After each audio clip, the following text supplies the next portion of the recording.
والصلاة والسلام على رسول الأنبياء والمرسلين نبينا محمد وعلى آله وصحبه أجمعين أما بعد.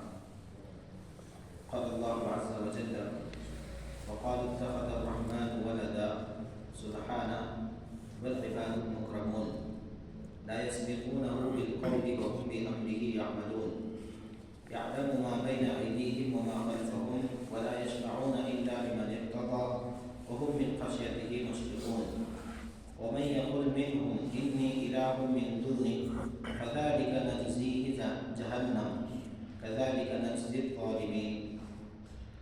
اللہ رب العزت ارشاد فرماتا ہے کہ مشرکین کہتے ہیں کہ رحمان نے اولاد بنا رکھی ہے. یہ بات غلط ہے، اس کی ذات پاک ہے، بلکہ وہ سب اس کے باعزت بندے ہیں. لا يسبقونه بالقول وهم بأمره يعملون، کسی بات میں اللہ پر آگے نہیں بڑھتے بلکہ وہ اس کے حکم کے پابند ہیں. يعلم ما بين أيديهم وما خلفهم، وہ ان کے آگے پیچھے کے تمام امور سے واقف ہیں. وہ کسی کی بھی سفارش نہیں کرتے سوائے اس کے جس کے بارے میں اللہ رب العزت خوش ہو، راضی ہو.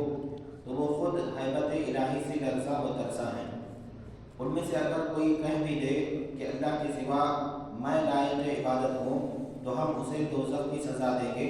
ہم ظالموں کو اسی طرح سزا دیتے ہیں. سورۃ الانبیاء آیت نمبر 26 تا 29. اللہ رب العزت نے ان آیات کریمہ کے اندر ان لوگوں کا رد کیا ہے جو کہتے ہیں کہ فرشتے اللہ کی بیٹیاں ہیں. اللہ رب العزت نے کئی طرح سے اس کا رد کیا. کل چند ایک باتیں ہم نے سنی تھیں. اللہ رب العزت نے پہلے تو کہا بل عباد مکرمون، کہ فرشتے کیا ہیں؟ اللہ رب العزت کے بندے ہیں. اور بندے اور معبود یہ دونوں ایک نہیں ہو سکتے، کہ کسی کے اندر غلامی ہو اور وہ ساتھ میں معبود بھی ہو لوگوں کا. یہ دونوں ایک آدمی کے اندر دونوں چیزیں جمع نہیں ہو سکتی. پھر اللہ رب العزت نے کہا لا يسبقونه بالقول وهم بأمره يعملون، کہ ان کی حالت یا پھر ان کی حیثیت اللہ رب العزت کے سامنے یہ ہے کہ یہ اللہ رب العزت کے سامنے کسی بھی کام میں آگے نہیں بڑھتے جب تک کہ انہیں حکم نہ دیا جائے. یعنی یہ اللہ کے حکم کے پابند ہیں. جو بھی اللہ رب العزت حکم دیتا ہے بس وہی کام کرتے ہیں اور صرف اللہ کے حکم کو مانتے ہیں. دو باتیں ہیں اس کے اندر. ایک بات یہ ہے کہ صرف اللہ رب العزت کے حکم کے پابند ہیں، یعنی اللہ رب العزت جو حکم دے گا وہی کام کرتے ہیں. اور دوسرا یہ ہے کہ اللہ کے علاوہ کسی اور کا حکم نہیں مانتے. کیا اولاد کے اندر اور باپ کے اندر یہ چیزیں پائی جاتی ہیں؟ کبھی کبھی اولاد باپ کی اجازت کے بغیر بھی کچھ کام کرتی ہے. یہاں پر اللہ رب العزت نے اس طرح رد کیا لا يسبقونه بالقول وهم بأمره يعملون، کہ ان فرشتوں کا حال یہ ہے کہ وہ اللہ رب العزت کے آگے نہیں بڑھتے اور کسی بھی کام میں اللہ رب العزت کے حکم کے پابند ہیں. پھر اللہ نے کہا يعلم ما بين أيديهم وما خلفهم، اور یہ معاملہ اس لیے ہے کہ اللہ رب العزت جانتا ہے ان کے تمام امور کو، ان کے اگلے اور پچھلے اور ہر ایک بات سے اللہ رب العزت کیا ہے؟ واقف ہے. یعنی ان فرشتوں کے متعلق اللہ رب العزت ہر چیز سے واقف ہے. یہی وجہ ہے کہ یہ فرشتے کیا ہیں؟ اللہ رب العزت کے سامنے اپنے آپ کو ایسے رکھتے ہیں جیسے ان کے اوپر ہیبت طاری ہو. کیونکہ اللہ رب العزت کیا ہے؟ ان کی ہر بات سے واقف ہے. جیسے آپ کہ کوئی راز ہے اور آپ کے راز آپ کا دوست جانتا ہے تو آپ اس کے سامنے زیادہ شان پرتی نہیں کریں گے یا پھر آپ اس کے سامنے زیادہ اپنی عقل کو نہیں دوڑائیں گے، کیونکہ وہ آپ کے تمام رازوں کو جانتا ہے. اگر آپ نے کچھ بھی کر دیا وہ آپ کے راز کو کھول دے گا. یہ اللہ رب العزت نے کہا یعلم ما بین ایدیہم وما خلفہم، کہ اللہ رب العزت ان کے اگلے اور پچھلے تمام امور سے واقف ہے، کہ جس کی وجہ سے فرشتے کیا ہیں؟ اپنے آپ کو اللہ رب العزت کے سامنے دبا کر رکھتے ہیں اور یہ ان کے اوپر ہمیشہ ہیبت طاری رہتی ہے. اور دوسری بات اللہ رب العزت نے یہاں پر کہی ولا یشفعون الا لمن ارتضى. بہت سارے لوگ فرشتوں کی عبادت کرتے ہیں، بزرگوں کی عبادت کرتے ہیں، انبیاء اور صلحاء کی قبروں کے پاس جاتے ہیں، شہیدوں کی قبروں کے پاس جاتے ہیں، پریوں اور فرشتوں کو مانتے ہیں. وجہ کیا ہوتی ہے؟ کہتے ہیں ہؤلاء شفعاؤنا عند اللہ، یہ لوگ کیا ہیں؟ اللہ رب العزت کے پاس ہمارے سفارشی ہیں. فرشتوں کو اللہ رب العزت کا سفارشی مانتے ہیں، اللہ کے پاس سفارشی مانتے ہیں. تو کیا یہ لوگ سفارش کریں گے؟ اللہ نے کہا ولا یشفعون، یہ کسی کے آپ میں سفارش نہیں کرنے والے. ان کی حالت یہ ہے کہ اللہ کے حکم کے پابند ہیں. اللہ رب العزت جس کے حق میں فیصلہ کرے گا کہ تم اس کے حق میں سفارش کرو، تب جا کر یہ کیا کریں گے؟ سفارش کریں گے۔ الا لمن اتبع، اللہ نے کیا کہا؟ جس سے اللہ رب العزت راضی ہو جائے صرف اسی کے حق میں سفارش کریں گے۔ اسی لیے اللہ رب العزت نے قرآن کے دوسرے مقامات پر فرشتوں کی دعاؤں کا تذکرہ کیا کہ یہ کیا کرتے ہیں؟ مومنوں کے حق میں دعائیں کرتے ہیں اور مومنوں کے حق میں برابر استغفار کی دعائیں کرتے ہیں۔ اور یہ کیوں ہوتا ہے؟ کیونکہ اللہ رب العزت مومنوں سے خوش ہوتا ہے، ہاں اہل توحید سے اللہ رب العزت خوش ہوتا ہے۔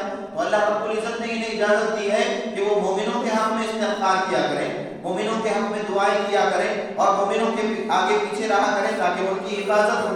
جو فرشتوں کے اوپر ایمان ہے اس کے اندر یہ بات بھی ہے کہ فرشتے کیا ہے؟ اللہ کے حکم کے پابند ہیں، اور فرشتے مومنوں کی حفاظت کرتے ہیں، مومنوں کے حق میں دعائیں کرتے ہیں، مومنوں کے حق میں استغفار طلب کرتے ہیں۔ یہ سب اللہ کے حکم سے ہوتا ہے، یہ سب کیا ہے؟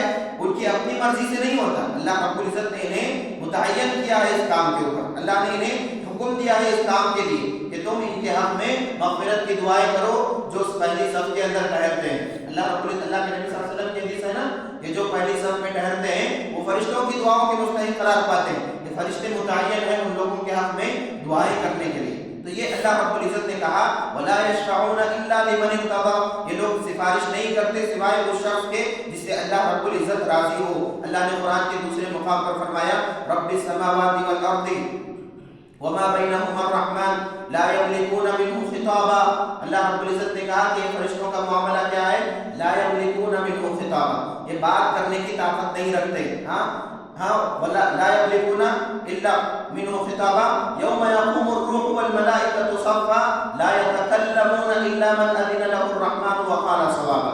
کل قیامت کے دن یہ سب کے سب بندے، فرشتے اور تمام کی تمام مخلوقات اللہ رب العزت کے سامنے سب باندھے کھڑے ہوں گے۔